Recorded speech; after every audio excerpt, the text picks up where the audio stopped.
آئیے سب سے پہلے ہم امام زمانہ کی ولادت کے حوالے سے سب سے اہم شخصیت یعنی ان کے خود والد امام حسن عسکری علیہ السلام کے حوالے سے گفتگو کریں۔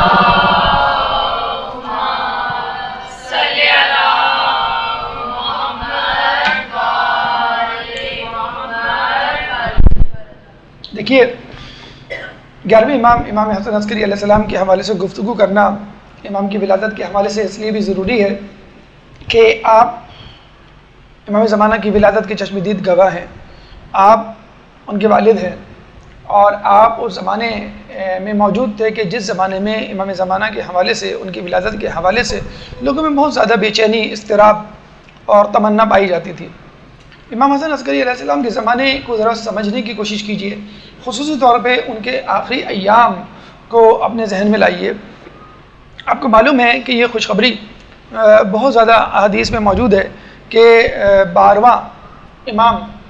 اس زمین کو عدل و انصاف سے اس طرح بھر دے گا جیسے کہ وہ ظلم و جور سے بھری ہوئی تھی۔ اور پھر یہ حدیث بھی موجود ہے خود امام حسین علیہ السلام کی زبانی کہ میری نسل کا نواں امام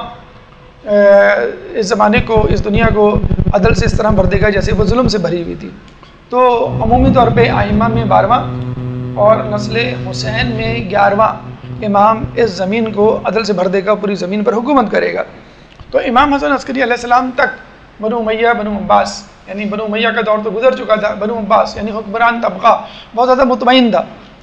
مطمئن تو پھر بھی نہیں تھا، بہت زیادہ، یعنی امام کی نگرانی ہوا کرتی تھی، امام پر ظلم و ستم ہوا کرتا تھا، ان کے چاہنے والوں پر تشدد ہوا کرتا تھا، امام کو قید خانے میں رکھا جاتا تھا، امام کو یا تو شمشیر سے شہید کیا گیا یا زہر دے کے، ہر امام کے ساتھ یہی معاملہ ہوا۔ لیکن جب 11ویں امام کی باری آئی تو لوگوں نے یہ حدیث کا تذکرہ کرنا شروع کیا، اس حدیث کا بار بار اعادہ ہوتا، لوگ بار بار اس حدیث کو اپنی زبان پر لاتے کہ ارے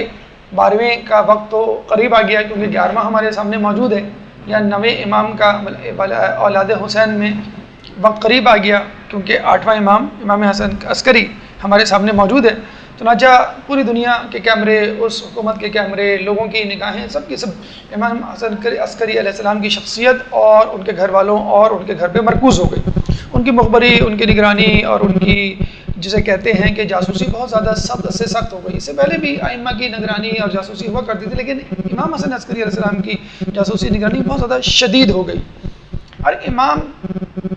کو قید کرنے، امام کو قتل کرنے، امام کی زندگی کو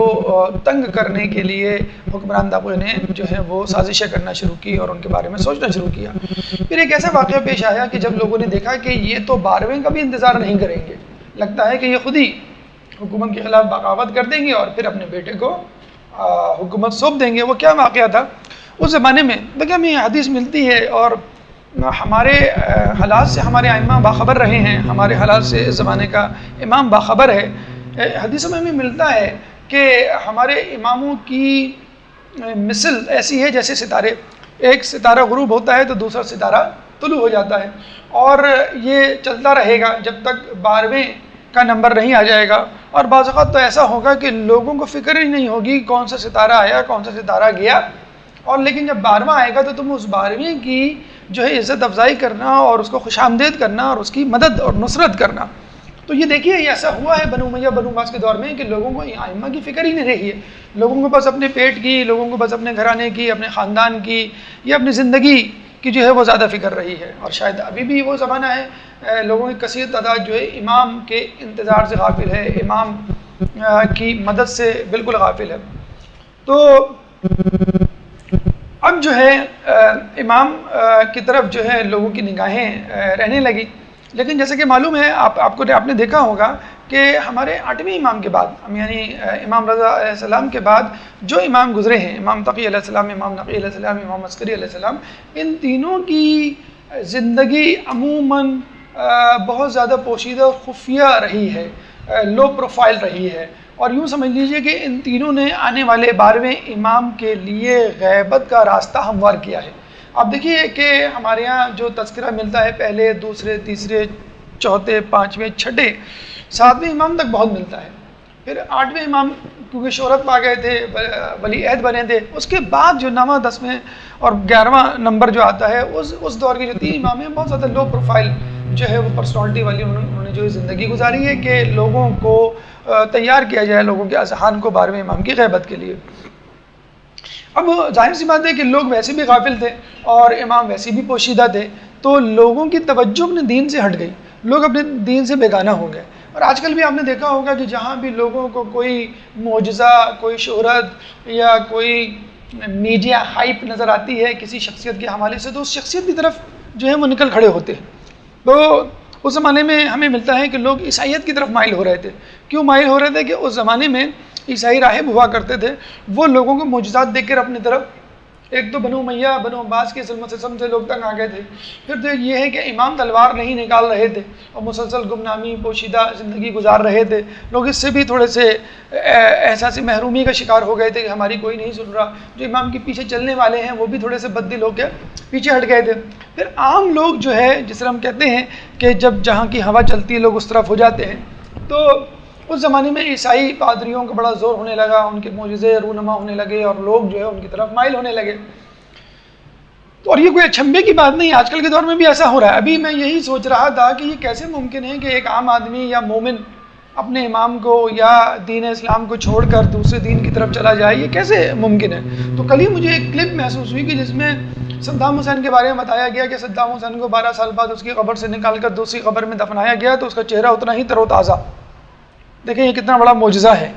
اب دیکھیے اتنا بڑا بلنڈر، اتنا بڑا جسے کہتے ہیں کہ جھوٹ پھیلایا جا رہا ہے، تو پتہ ہی چلا تحقیق کرنے پر یہ پہلی ہی تدفین کی ویڈیو تھی جو پہلی تدفین میں بنائی گئی تھی، اور اس کے بعد اس کو نہ نکالا گیا نہ دوبارہ دفنایا گیا، لیکن اسی پہلی تدفین کی ویڈیو کو دوبارہ 12 سال بعد سرکولیٹ کیا گیا اور نیچے لکھ دیا گیا کہ صدام حسین کو دوبارہ دفنایا جا رہا ہے، دیکھیں اس کا چہرہ تر و تازہ ہے۔ پہلی ویڈیو تھی حالانکہ وہ تو عام سادہ لو انسان، ویسے تو ہم بڑے چیمپئن، بڑے سفرات، بڑے ارسطو بندے، موبائل خریدنے جائیں تو 10 معلومات ہوتی ہے، ہم کو کرکٹ کا میچ ہو اس کے بارے میں معلومات ہوتی ہے، گاڑی، پراپرٹی، پولیٹیکل لیڈرز، ہر شخص کے بارے میں پورا پروفائل ہمارے پاس موجود ہوتا ہے، لیکن دین کے معاملے میں ہم فوراً بیوقوف بننے کے لیے ہم تیار ہو جاتے ہیں بھارت۔ تو یہ وہی لوگ ہوتے ہیں جو 3 اور 4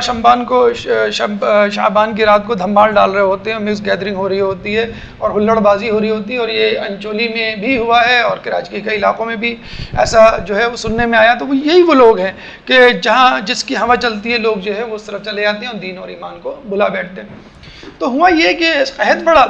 اور بارش نہیں ہو رہی تھی، عیسائی راہب کو بلایا گیا، اس نے ہاتھ اٹھا کے دعا کی، بارش ہو گئی۔ اس طرح کئی مرتبہ ہوا، ایک دفعہ پھر قحط پڑا، اس عیسائی راہب کو بلایا گیا، ابھی وہ اٹھانے ہی والا تھا ہاتھ کے، اس کے ہاتھ میں ایک ہڈی موجود تھی جو امام کی نشاندہی پر اس سے لے لی گئی، اور امام نے کہا کہ اب تم دعا کرو۔ جب اس نے دعا کی تو بارش نہیں ہوئی، وہ پریشان ہو گئے تھے۔ امام نے بتلایا کہ یہ پیغمبر کی ہڈی ہے جسم کی، جس کے وسیلے سے، جس کی وراثت سے، جس کی برکت سے بارش ہوتی تھی، تو یہ امام ہی نشاندہی کر سکتا ہے، یا پھر امام کے بعد امام کا نائب اس کی نشاندہی کر سکتا ہے، لیکن چونکہ ہم امام کے نائب کی تقلید کرنا گوارا نہیں کرتے اور سمجھتے ہیں کہ ہم خود سے کتابوں کو پڑھ کر، قرآن کو پڑھ کر سمجھ سکتے ہیں، آگے بڑھ سکتے ہیں، اس لیے ہم بیوقوف بن جاتے ہیں۔ بہرحال ہوا یہ، اس کا سائیڈ ایفیکٹ یہ ہوا کہ لوگوں نے عیسائیت کی طرف رخ کرنے کے بجائے اسلام کی طرف رخ کیا، وجہ اس کے کہ عیسائیت کی طرف جاتے خود عیسائی افراد اب مسلمان ہونے لگے، خصوصی طور پہ مذہب تشیع میں داخل ہونے لگے، خصوصی طور پہ امام کی رہنمائی جو ہے میں اپنی زندگی گزارنے لگے۔ تو وزراء نے بادشاہ کو یہ کہا کہ لگ یہ رہا ہے کہ 12ویں کا نمبر ہی نہیں آئے گا، یہ 11واں ہی تمہارا کام تمام کر دے گا۔ اتنی کثیر تعداد میں اس 11ویں امام کے پیچھے لوگ چل پڑے ہیں کہ لگتا ہے کہ عنقریب تمہاری حکومت کا خاتمہ ہونے والا ہے، اور معجزات کرامات تو اس کے ہاتھ میں ہیں، اگر اس کے پاس چند 100 افراد بھی ہو تو وہ کافی ہوں گے تمہاری حکومت کو ختم کرنے کے لیے۔ بادشاہ نے یہ سنا تو فوراً کارروائی کا جو ہے وہ فیصلہ کیا۔ اب مسئلہ یہ تھا، بادشاہ کا جو پریشانی تھی، جو امام کی تاریخ بتاتی ہے، ائمہ کے جد کی، اجداد کی تاریخ بتاتی ہے، تاریخ وہ یہ بتلاتی ہے کہ امام کو جب بھی، جہاں بھی، جس طرح بھی قید کیا گیا، وہاں کے داروغہ ان پہ فریفتہ ہو گئے، وہاں کے داروغہ ان کے چاہنے والے بن گئے، اور وہاں کے سپاہی جو ہیں وہ مذہب تشیع میں داخل ہو گئے۔ اب وہ جو ہے 7ویں امام ہو گئے، 8ویں، 9ویں، 10ویں، 11ویں امام کے دور میں بھی یہی وقت آ گیا۔ تو انہوں نے چاروں ناچار ان کو کہیں نظر بند کیا تو پتہ چلا کہ وہاں کے داروغہ جو ہیں وہ منقلب ہو گئے اور امام کے ساتھ ہی بن گئے، امام کے ساتھ عبادت کر رہے ہیں، امام کے ساتھ کھا رہے ہیں، امام کے قصیدے گنگنا رہے ہیں۔ تو انہوں نے یہ کہا کہ بھئی ان سپاہیوں کو تبدیل کرو، انہوں نے دوسرے سپاہی لا کر مقرر کر دیے، ان کے ساتھ بھی یہی ہوا۔ اب بادشاہ پریشان، اب کیا کریں؟ کہ ان کو کسی ایسی جگہ، کیونکہ اس طرح تو ان کی تعداد بڑھتی چلی جائے گی، ہم سپاہی تبدیل کرتے رہیں گے اور ان کی تعداد میں اضافہ ہوتا رہے گا، تو ایسا کیا جائے کہ ان کو اپنے ہی محل میں کسی کونے میں نظر بند کر دیا جائے، کیونکہ وہاں پہ موجود غلام تو ہمارے محل کے اپنے غلام ہوں گے، اگر منقلب ہوئے تو بھی پکڑے جائیں گے، اب تو منقلب ہی نہیں ہوں گے کیونکہ بادشاہ کے محل میں موجود ہیں۔ لیکن وہاں جب نظر بند کیا تو وہاں پہ بھی یہی ہوا، تو یہاں پہ بادشاہ کو زیادہ خطرہ محسوس ہوا کہ اگر میں زندان میں کسی دور جگہ پہ رکھتا ہوں تو وہ مجھے اگر مارنے بھی آئے گا تو اتنے بیریئرز اس کو کراس کرنے پڑیں گے، لیکن محل کے اندر موجود قید خانے میں جو غلام ہوں گے، جو امام کی طرف ہوں گے، وہ تو غصے میں آ کر میرا سوتے میں کام تمام کر سکتے ہیں، تو اس کو اپنی جان کا خطرہ ہو گیا امام کو ساتھ رکھنے میں۔ تو پھر آخر طے یہی پایا کہ امام کو اپنے گھر میں نظر بند کر دیا جائے گا، لیکن مسئلہ پھر وہی آ گیا کہ ہم تو اس 12ویں کی پیدائش سے خوفزدہ ہیں، کہیں وہ 12واں نہ پیدا ہو جائے۔ امام کو اپنے خاندان میں رکھنے کا مطلب یہ ہے کہ ان کی جو اولاد ہے اس کا اہتمام کرنا، تو لیکن پھر بھی وہ اپنے پرانے 2 حربوں کا انجام دیکھ چکے تھے، تو فیصلہ یہ کیا کہ ٹھیک ہے ان کو ہم اپنے گھر میں نظر بند کر دیں گے، لیکن اس کی سخت نگرانی کریں گے کہ جیسی بچہ پیدا ہو یا اس کے آثار رونما ہوں، ہمارے سپاہی وہاں پہنچ جائیں، بچے کی ماں کو بھی مار دیں اور بچے کو بھی مار دیں، جیسے موسیٰ علیہ السلام کے دور میں ہوا، جیسے ابراہیم علیہ السلام کے دور میں ہوا۔ لیکن وہ خدا ہی کیا جو ابراہیم علیہ السلام کی حفاظت کرے، موسیٰ کی جو ہے وہ حفاظت کرے، لیکن 12ویں کی حفاظت نہ کرے جو شرق اور غرب کو اپنے عدل سے بھر دے گا۔ چنانچہ امام کو اپنے گھر میں نظر بند کیا گیا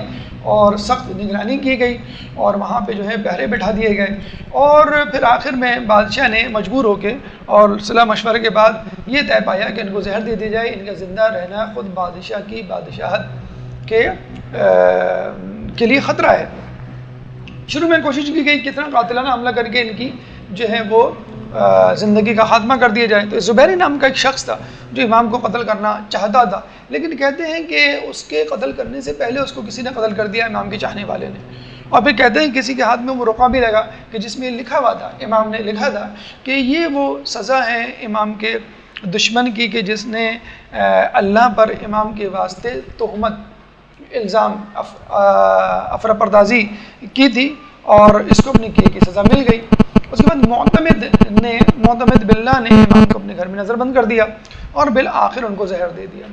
جس رات زہر دیا اور جس رات ان کی شہادت ہوئی اس رات اس نے بہت سارے اطباء یعنی ڈاکٹرز، حکیم کو جمع کر لیا، بہت سارے علماء کو جمع کر لیا، بہت سارے زعماء، عمائدین اور وزراء کو جمع کر لیا۔ کیوں اطباء کو اس لیے جمع کیا، حکیموں کو یا طبیبوں کو یا ڈاکٹرز کو، کہ وہ میڈیکل اپروول دیں یا سرٹیفکیٹ دیں کہ امام کی ڈیتھ جو ہے وہ نیچرل ہوئی ہے، نارمل ہوئی ہے، ریگولر ایک فنامنا سے طبعی ہوئی ہے، کسی زہر کی سبب نہیں ہوئی ہے، زہر دینے کی وجہ سے۔ علماء کو اس لیے جمع کیا کہ ان کی بات میں وزن ہوتا ہے، لوگ ان پہ جو ہے وہ اعتبار کرتے ہیں۔ اگر وہ کہہ دیں گے کہ ہاں ہم نے خود اپنی آنکھوں سے دیکھا ہے کہ امام اپنی طبی موت مرے، تو لوگ جو ہیں وہ، کیونکہ لوگوں کے دل کافی حد تک مائل ہو چکے تھے اس معجزے کو، بارش والے معجزے کو دیکھنے کے بعد۔ پھر زعماء یا عمائدین یا سرداران یا رؤساء یا وزراء کو اس لیے جمع کیا تھا کیونکہ وہ ایک ہیبت ہوتی ہے، اگر وہ اپنے اپنے قبیلے میں یہ بات پھیلا دیں کہ ہاں بھئی ہم نے خود اپنی آنکھوں سے دیکھا ہے، اور ظاہر سی بات ہے ان کو اس نہ دیکھنے یا دیکھنے کے پیسے دیے گئے تھے، ہزاروں لاکھوں دینار، کہ آپ نے جو دیکھا ہے سمجھ لیں کہ وہ نہیں دیکھا، اور جو ہم دکھا رہے ہیں سمجھ لیں کہ وہ دیکھا ہے، تو اس کے ان کو پیسے دیے گئے تھے تاکہ اپنے اپنے علاقوں میں یہ اعلان کر دیں، اور آپ کی وجہ سے آپ کے جتنے بھی ماننے والے ہیں، آپ کی اتباع کرنے والے ہیں، وہ آپ کے ہم خیال ہو جائیں۔ چنانچہ یہ بھی کر لیا گیا۔ اس کے ساتھ ساتھ نماز جنازہ اور میت کفن دفن کے وقت بادشاہ کے نگران وہاں چھوڑ دیے گئے کہ اگر تدفین کے وقت کوئی اولاد ظاہر ہو اور یہ دعویٰ کرے میں ان کی اولاد ہوں تو اس کو قتل کر دینا۔ اچھا، حیرت کی بات یہ ہے کہ بادشاہ نے 260 ہجری میں امام حسن عسکری علیہ السلام کو زہر دیا تھا، حالانکہ امام زمانہ 5 سال پہلے پیدا ہو چکے تھے، 255 ہجری میں پیدا ہو چکے تھے، اور وہ بڑے مزے سے جو ہے انتظار کر رہے ہیں کہ اگر کوئی اولاد ہوئی تو ہم قتل کر دیں گے، ایسے امید تو نہیں کہ کوئی اولاد ہو۔ تو کہتے ہیں کہ جو مال وہاں پڑا ہوا تھا، جعفر کذاب ان کا جو چچا تھا امام زمانہ کا، امام حسن عسکری علیہ السلام کے بھائی جعفر کذاب وہاں پہ جو ہے وہ موجود تھا. اس کا فسق و فجور جو ہے وہ بہت معروف تھا، اور لوگوں کو جو ہے وہ جو امام کے چاہنے والے تھے ان کو معلوم تھا کہ یہ جو ہے امام نہیں ہے، لیکن وہ امام کی مسند میں بیٹھا ہوا تھا. اور جب میراث تقسیم ہوئی تو اس نے کہا کہ بھئی چونکہ ان کی اولاد نہیں ہے تو میراث مجھ کو ملے گی اور ان کی والدہ کو ملے گی. یہ دیکھ کے ان کے سپاہی اور زیادہ مطمئن ہو گئے کہ بھئی ان کا تو چاہنے والا کوئی ہے ہی نہیں، کم از کم میراث کے وقت، جائیداد کے وقت تو موجود ہو. تو کہتے ہیں کہ سپاہی بھی جو ہے وہ یوں کہہ لیجیے جس طرح نگران جو ہے وہ سو جاتا ہے بے فکرہ ہو کے یا ادھر ادھر ہو جاتا ہے، وہ ریلیکس ہو گئے. تو جیسے ہی سپاہی ادھر ادھر ہوئے، جعفر کذاب نماز جنازہ پڑھانے کے لیے آگے بڑھا. امام کہیں سے وارد ہوئے اور جعفر کذاب کا دامن پکڑ کر کہا کہ آپ اس قابل نہیں کہ نماز جنازہ پڑھائیں، اور خود نماز جنازہ پڑھائی. اچھا، اس کا اشارہ امام نے اپنی زندگی میں دے دیا تھا، اور اپنے ایک چاہنے والے قاصد جس کے ذریعے سے خطوط کا اور پیسوں کا تبادلہ ہوا کرتا تھا، ابو الادیان، اس کو یہ کہا تھا کہ دیکھو میرے بعد جو شخص ان خطوط کو طلب کرے.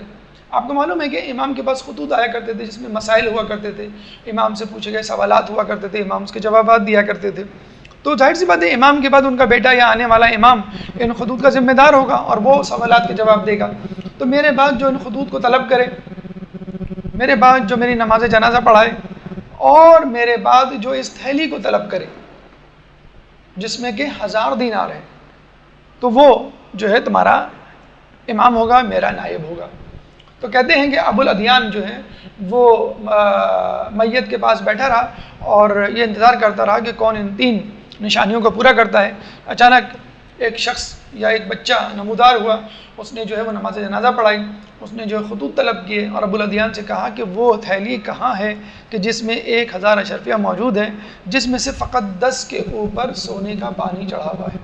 یہ بھی بتلا دیا. تو وہ بہت حیران ہوا ابو الادیان، اور وہ تھیلی اور وہ خطوط جو ہے وہ آپ کے حوالے کر دیے. یعنی جو چاہنے والے ہیں، جو قریب ترین لوگ ہیں، امام نے اس کا انتظام کر دیا کہ میرے بعد امام کون ہوگا. جو ایک عام فرد ہے ان کو پتہ بھی نہ چلا.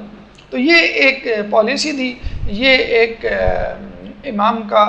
جو ہے مکر تھا بادشاہ کے مکر کے حوالے سے. وَمَكَرُوا وَمَكَرَ اللَّهُ وَاللَّهُ خَيْرُ الْمَاكِرِينَ. تم اللہ سے مکر کرو، اللہ تم سے مکر کرے گا، اور اللہ مکر کرنے میں سب سے زیادہ مکر کرنے والا ہے. یعنی تم چال چلو اپنی، اللہ اپنی چال چلے گا، اور اللہ چال چلنے میں سب سے زیادہ بہترین ہے. تو ہم نے دیکھا 11ویں امام کے زمانے میں حالات و واقعات کتنے زیادہ جو ہے تناؤ کا شکار تھے.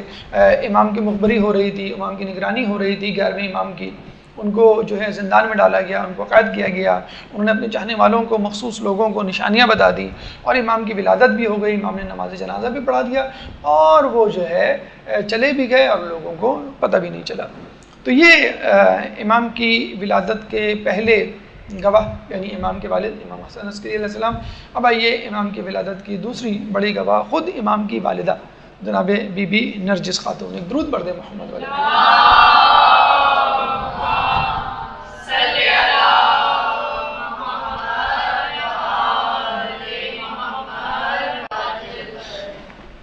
بی بی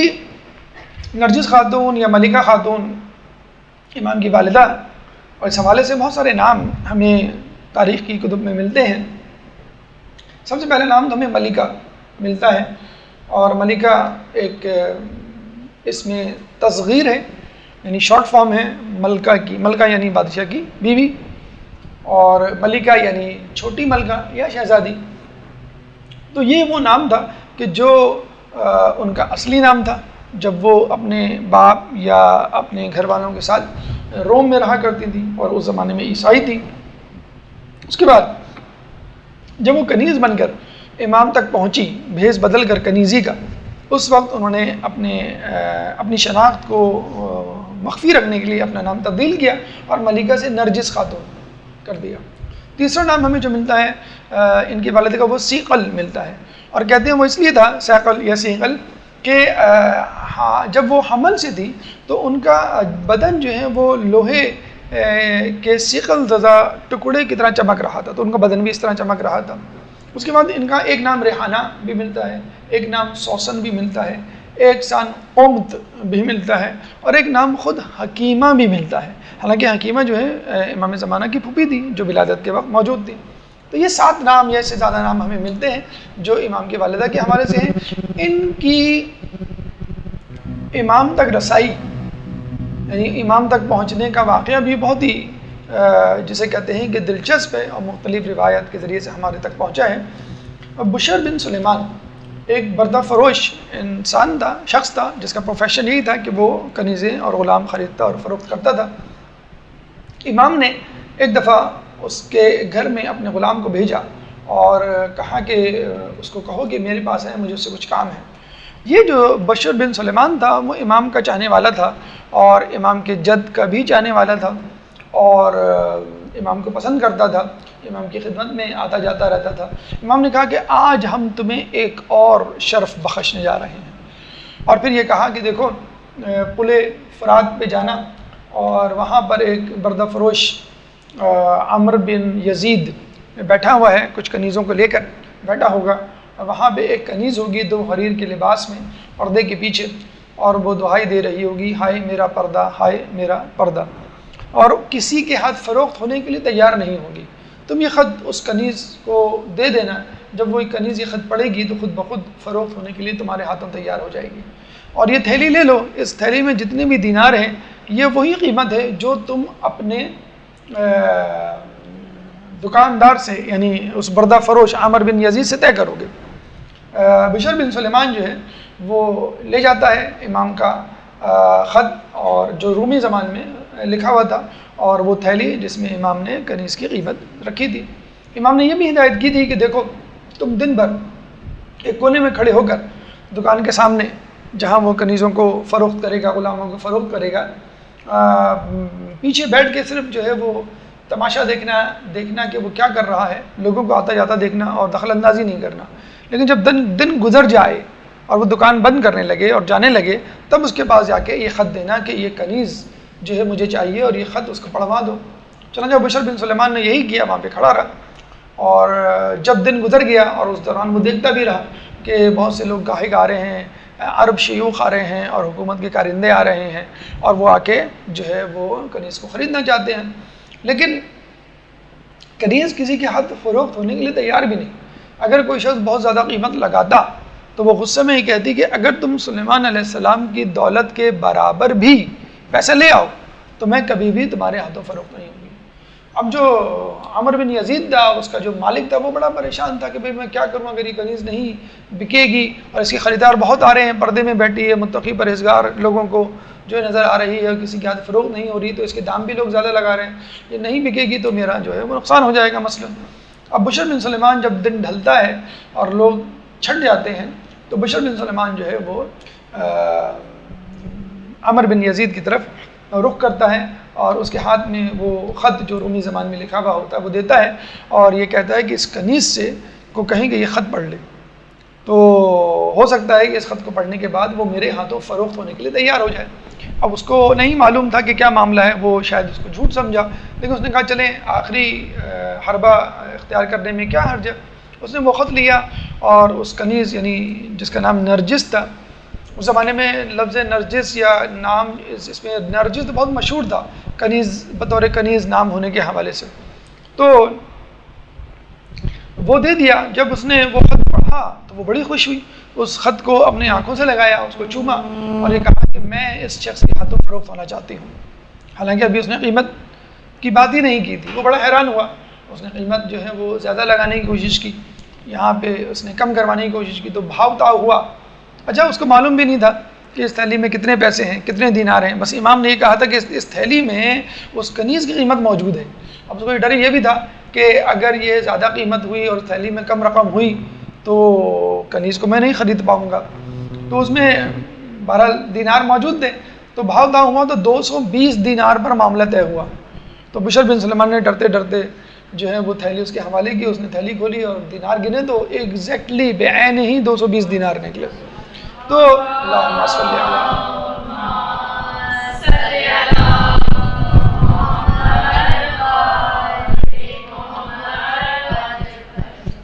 اب کنیز جو ہے وہ فروخت ہونے کے لیے تیار ہو گئی، اور اس نے یہ بھی کہا کہ اگر تم نے مجھے اس شخص کے ہاتھ میں فروخت نہیں کیا تو میں خودکشی کر لوں گی۔ وہ اور پریشان کہ یہ کنیز جو ہے وہ بہت زیادہ ضدی ہے، لیکن اچھا ہے میں اسے جان چھڑاؤں، رقم بھی مجھے معقول مل گئی ہے، چنانچہ جو ہے میں اس کو فروخت کر دیتا ہوں۔ فروخت کر دیتا ہے، وہ بشر بن سلمان اس کو لے کے چلتا ہے۔ تو راستے پر یہ مشاہدہ کرتا ہے، یہ کنیز بار بار اس خط کو نکالتی، آنکھوں سے لگاتی اور اس کو چومتی، پھر نکالتی اور آنکھوں سے لگاتی اور اس کو چومتی۔ 3-4 مرتبہ جب اس نے یہ دیکھا تو اس نے کہا یہ کنیز تجھے کیا معلوم یہ خط کس نے لکھا ہے، یہ شخص کون ہے اور کون تجھے جو ہے وہ اپنے پاس اپنی ملکیت میں لے رہا ہے، لیکن پھر بھی تو اس خط کو چوم رہی ہے، آنکھوں سے لگا رہی ہے۔ تو پھر کنیز نے اپنی اصل رودات اور اپنی اصل حقیقت جو ہے بشر بن سلمان کو سنائی۔ کہنے لگی کہ میں دراصل قیصر روم کے بیٹے یشوع کی بیٹی ہوں، یعنی قیصر روم جو ہے وہ میرا دادا ہے، اور میری ماں حضرت عیسیٰ علیہ السلام کے حواری وسیع شمعون کے حواری کی اولاد میں سے ہے، یعنی ددیال میں سے قیصر روم سے تعلق رکھتی تھی، اور ننیال میں سے وہ حواری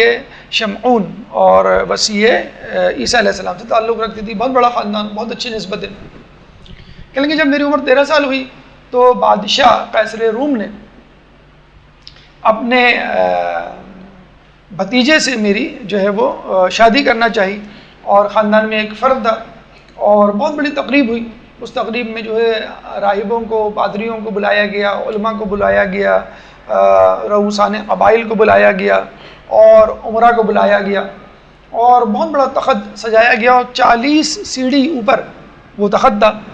اور سلیبیں لٹکائی گئیں، اور بہت بڑی تقریب جو جسے کہتے ہیں نا کہ بلائی گئی۔ ہمارے یہاں بھی انگلینڈ میں کوئین ایلزبتھ کا جو وہ ہے پرنس، اس کی شادی ہو رہی ہے، جو کہ چرسی ہیروئن جس کو پکڑا بھی گیا ہیروئن وغیرہ پیتے ہوئے، اس کی شادی کے اتنے جسے کہتے ہیں کہ چرچے ہیں کہ ٹرمپ کو نہیں بلایا گیا، یعنی ٹرمپ کی بے عزتی ہو گئی کہ ٹرمپ کو نہیں بلایا گیا مثلا۔ تو آپ اندازہ لگا سکتے ہیں اس زمانے میں قیصر روم جو ہے کتنا بڑا بادشاہ تھا۔ تو سلیبیں لٹکائی گئیں، تقریب دولہا کو جو ہے وہ تخت کے اوپر بٹھایا گیا۔ جیسی شادی کی تقریب شروع ہونے لگی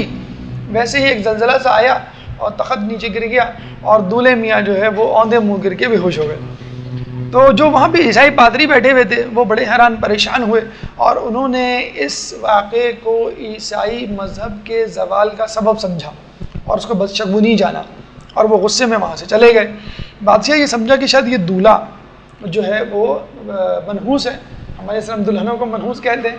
تو یہ دولہا ہی منحوس ہے، تو اس کو ہم جو ہے وہ ریپلیس کر دیتے ہیں۔ تو اس کے بجائے اس کے بھائی کو دولہا بنایا گیا دوسرے دن، اور پھر اسی طرح تقریب اسی طرح، کیونکہ بادشاہ کی عزت پر آ گئی تھی بات کہ لوگ یہ طعنے دینے نہ شروع کر دیں کہ بادشاہ ہی منحوس ہے یا عیسائی مذہب ہی جو ہے وہ غلط ہے۔ تو اسی طرح تخت لگایا گیا، سلیبیں لٹکائی گئیں، اور تخت کے اوپر جو ہے وہ اس دولہے کے بھائی کو اس دفعہ بٹھایا گیا۔ جیسے ہی تقریب شروع ہونے والی تھی ویسے ہی زلزلہ آیا، اسی طرح سلیبیں ٹوٹی اور وہ دولہے میاں اوندے منہ گر کے بے ہوش۔ اس دفعہ جو ہے عیسائی راہب جو ہے وہ پیر پٹکتے ہوئے چلے گئے کہ اب ہم آئندہ اس تقریب میں نہیں آئیں گے، یہ تقریب منحوس ہے، یہ شادی منحوس ہے، اور یہ دین مسیحت کی جو ہے وہ زوال کی نشانی ہے۔ کہتے ہیں کہ ملکہ خاتون جو ہے اس رات انہوں نے خواب دیکھا، اور خواب میں یہ دیکھا کہ رسول اکرم ان کے اللہم صلی علی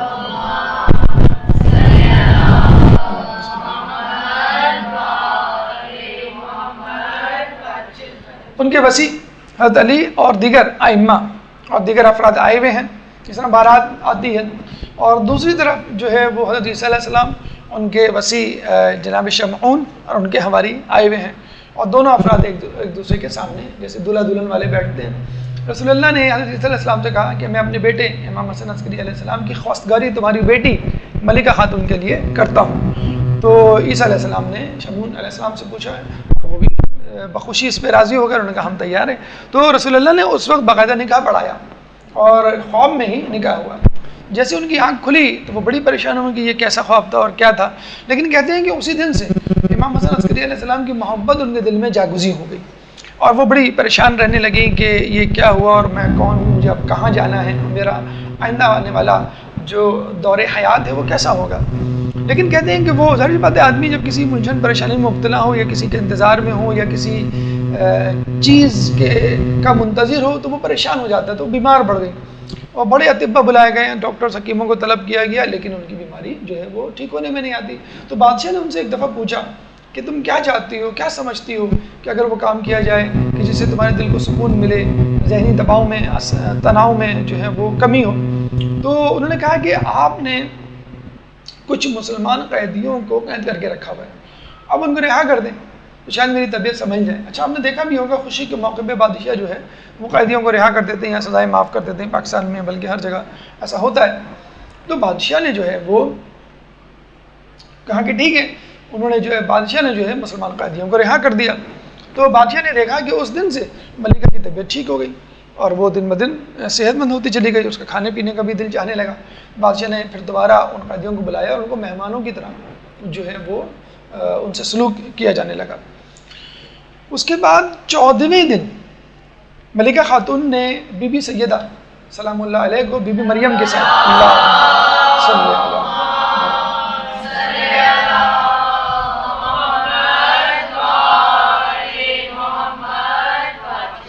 کو خواب میں دیکھا اور ان کو خواب میں دیکھتے ہی وہ رونے لگی اور یہ کہا کہ مجھے اب عبداللہ یعنی امام حسن عسکری علیہ السلام کی زیارت نہیں ہو رہی اور میں ان کی محبت میں گرفتار ہوں، لیکن وہ مجھے مل نہیں رہے۔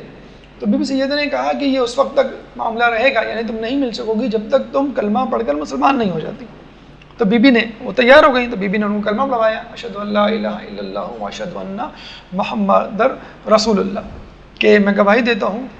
دیتی ہوں کہ اللہ کے سوا کوئی معبود نہیں اور محمد اس کے رسول ہیں۔ پھر کہتے ہیں کہ بی بی سیدہ جو کہ بی بی مریم اور 1000 حوران جنت کے ساتھ تشریف لائی تھی، کہا کہ اب تمہیں جو ہے وہ ہمارے بیٹے امام حسن عسکری علیہ السلام کی زیارت ہو جائے گی۔ پھر کہتے ہیں کہ انہوں نے دوسرے دن امام حسن عسکری علیہ السلام کی زیارت کی اور اس کے بعد کوئی دن ایسا نہیں گزرتا کہ وہ خواب میں امام حسن کی زیارت نہیں کرتی تھی۔ ایک دفعہ انہوں نے یہ کہا کہ میں آپ سے ملنا چاہتی ہوں، کیا طریقہ ہے کہ میں آپ تک پہنچ جاؤں؟ تو امام نے اس کو کہا کہ دیکھو، تمہارا باپ، تمہارا دادا جو ہے کسی مسلمان ملک پر حملہ کرنے جا رہا ہے، تو تم کنیزی کے بھیس میں اس کے لشکر کے ساتھ چل پڑو، تم اس طرح ہمارے پاس پہنچ جاؤ گی اور پل فرات پہ جب پہنچو تو ہمارا بھیجا ہوا نمائندہ بشر بن سلیمان تمہیں ایک رومی زبان میں خط دے گا، بس اس کے ساتھ تم ہمارے پاس آ جانا۔ تو یہ کہتے ہیں کنیزی کی بھیس میں اس نے اپنا نام نرجس رکھا اور جو ہے وہ لشکر کے ساتھ روانہ ہو گئی۔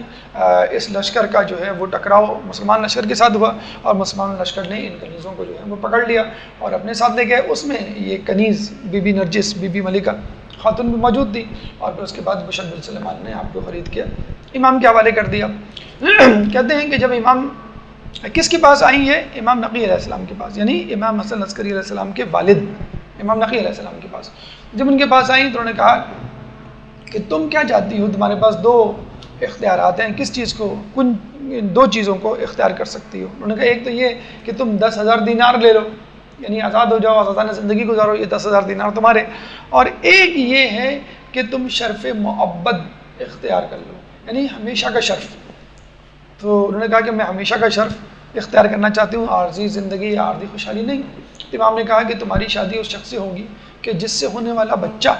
اس دنیا کو شرق سے لے کے غرب تک اپنے عدل سے بھر دے گا۔ تو انہوں نے کہا کہ یہ کون صاحب ہے، یعنی کون شخص ہے جس سے میری شادی ہوگی، یعنی جس کی وجہ سے مجھے اتنا بڑا شرف ملے گا کہ میں اس بچے کی ماں بنوں کہ جو پوری دنیا پہ حکمرانی کرے گا۔ تو امام نقی علیہ السلام نے کہا یہ وہی شخص ہے جس کو تم نے خواب میں دیکھا تھا اور جس کا نکاح جو ہے وہ رسول اللہ نے تمہارے ساتھ پڑھایا تھا۔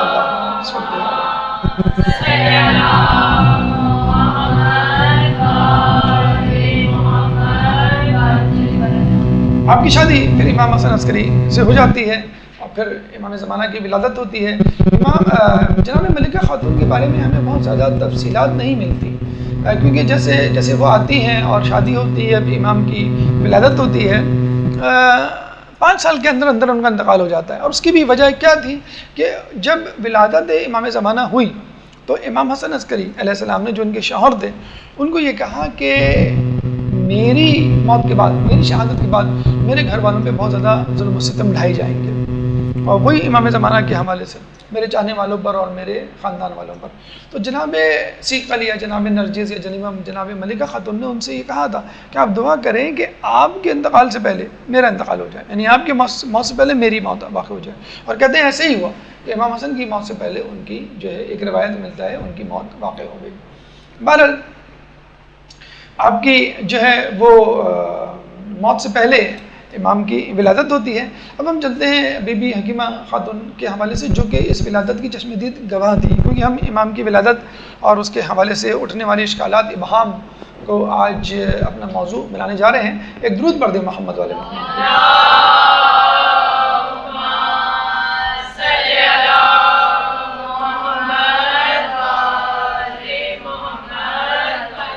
بی بی حکیمہ خاتون امام زمانہ کی پھوپھی یعنی امام حسن عسکری علیہ السلام کی بہن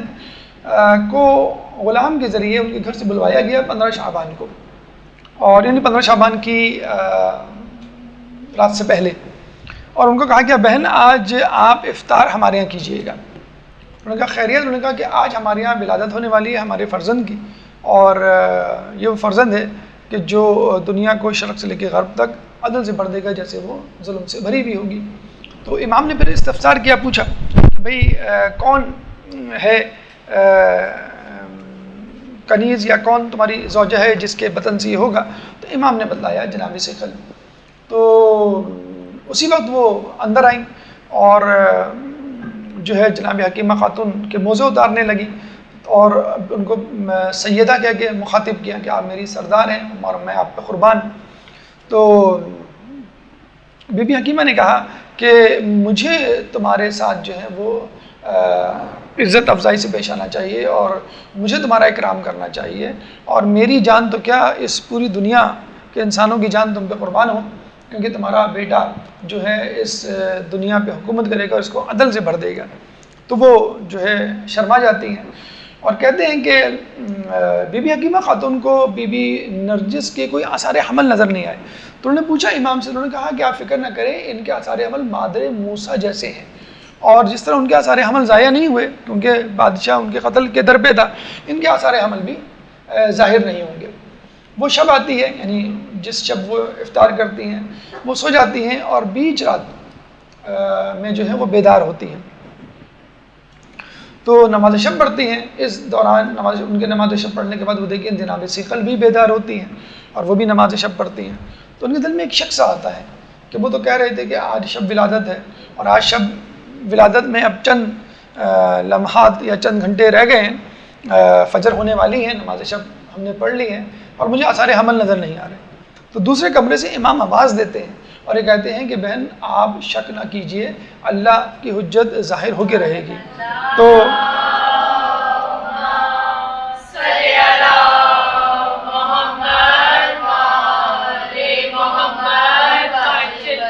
تو پھر وہ شرمندہ ہوتی ہیں، اپنا شک رفع کرتی ہیں اور سورہ یاسین اور سورہ حامیم سجدہ کی جو ہے وہ تلاوت شروع کر دیتی ہیں۔ اس دوران بی بی ثقل جو ہے وہ بیدار ہوتی ہیں، وہ بھی نماز شب پڑھتی ہیں۔ نماز شب پڑھنے کے بعد وہ گھبرائی ہوئی آپ کے پاس آتی ہیں اور اپنی گود پہ ان کی گود پہ اپنا سر رکھ دیتی ہیں کہ مجھے کچھ ہو رہا ہے۔ کہتے ہیں اسی وقت اندھیرا چاہتا ہے، بی بی حکیمہ خاتون اور بی بی نرجس خاتون کے درمیان ایک پردہ سا حائل ہو جاتا ہے، اور غالباً بی بی حکیمہ خاتون کے بارے میں ملتا ہے وہ بے ہوش ہو جاتی ہیں۔ جیسے ہوش میں آتی ہیں تو دیکھتی ہیں پردے کے پیچھے بچہ موجود ہے، تو وہ اللہم صلی علی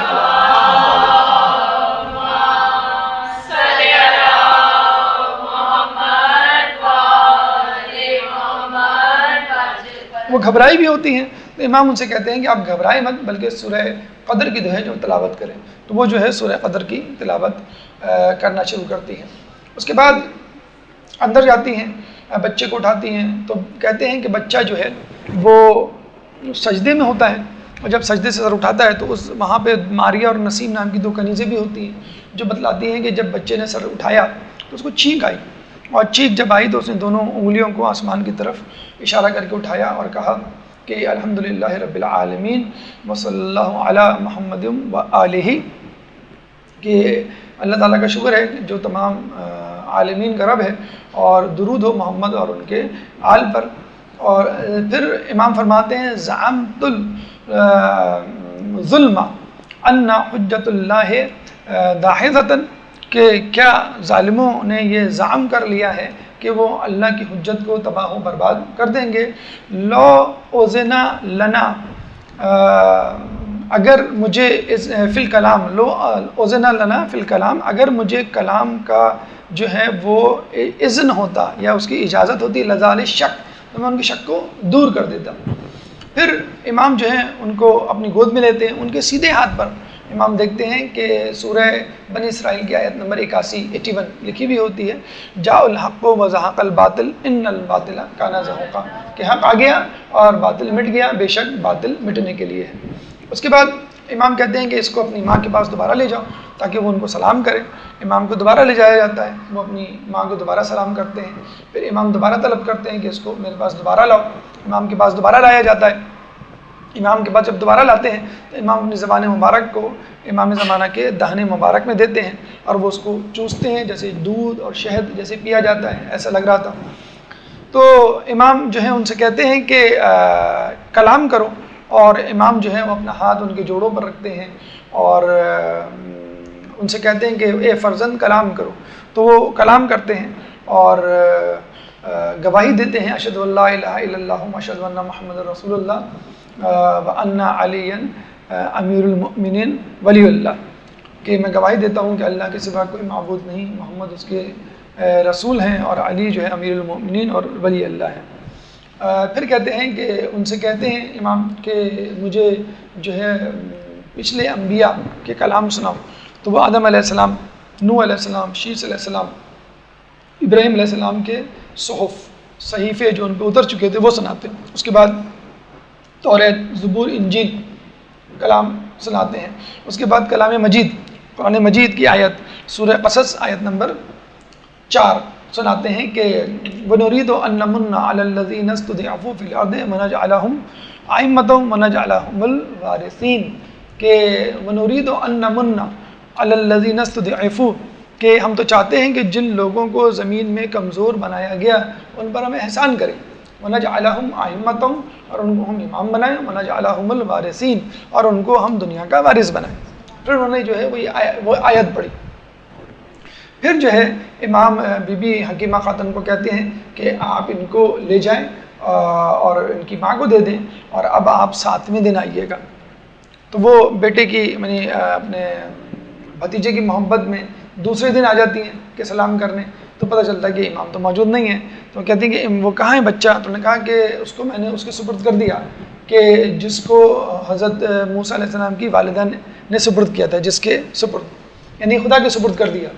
تو وہ بہت پریشان ہوتے ہیں کہ یہ کہاں گیا بچہ. خیر 7ویں دن جب آتی ہیں تو دیکھتی ہیں کہ بچہ اپنے پیروں پہ چل رہا ہے. تو امام سے پوچھتی ہیں کہ یہ کیا ہے، یہ کون سا بچہ، یہ وہی بچہ ہے جو 1 ہفتے پہلے پیدا ہوا تھا. تو امام نے کہا کہ ہمارے یہاں بچے کی پرورش، بچے کی نشو و نما ایک دن میں ایسے ہوتی ہے جیسے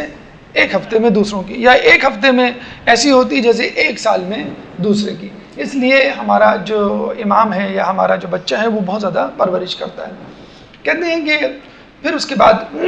40 دن تک آسمان سے ایک پرندہ آتا اور بچے کو اٹھا کے اوپر لے جاتا اور پھر جو ہے وہ واپس چھوڑ جاتا. تو بی بی حکیمہ خاتون نے پوچھا بھی تھا یہ کون ہے؟ تو انہوں نے کہا یہ جبریل امین ہے اور ان کے ساتھ جو ہیں دیگر پرندے ہیں، یہ فرشتے ہیں اور یہ امام کی نصرت کے لیے ہیں. جب امام ظہور کریں گے تو یہ ان کی نصرت کریں گے. تو ایک دفعہ یہ بھی ملتا ہے کہ جب وہ پرندہ امام زمانہ کو لے کر جا رہا تھا تو بی بی نرجس خاتون رونے لگی کہ بچے کو کہاں لے کے جا رہا ہے. تو امام نے کہا تم فکر نہ کرو، یہ مادر موسیٰ کی طرح کسی اور کا دودھ نہیں پیے گا اور تمہارے دودھ کے علاوہ تمام بچوں کا، تمام ماؤں کا دودھ جو ہے وہ اس کے لیے حرام ہے. اور پھر انہوں نے سورہ قصص آیت نمبر 13 بھی سنائی کہ فرددناہ الی امہ کہ تقر عینہ لا تحزن کہ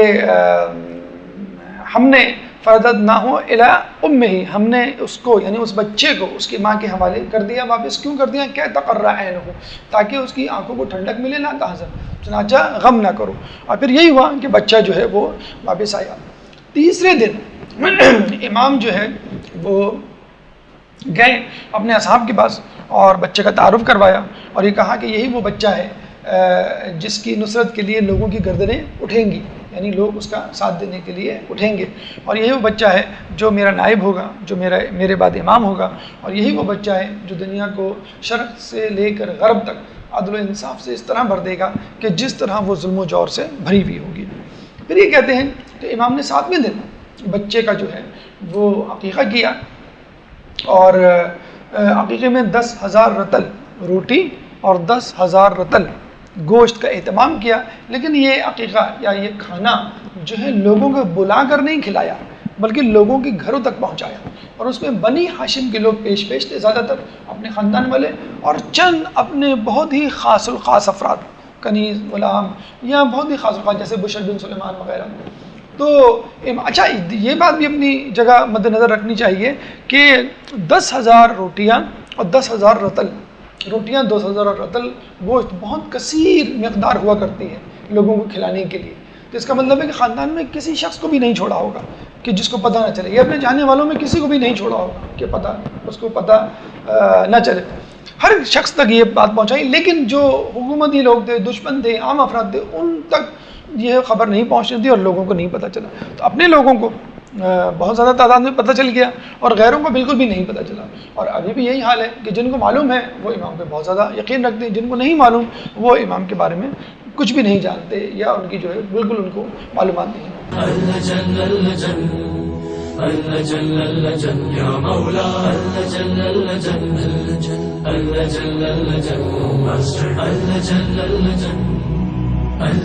يا صاحب السماء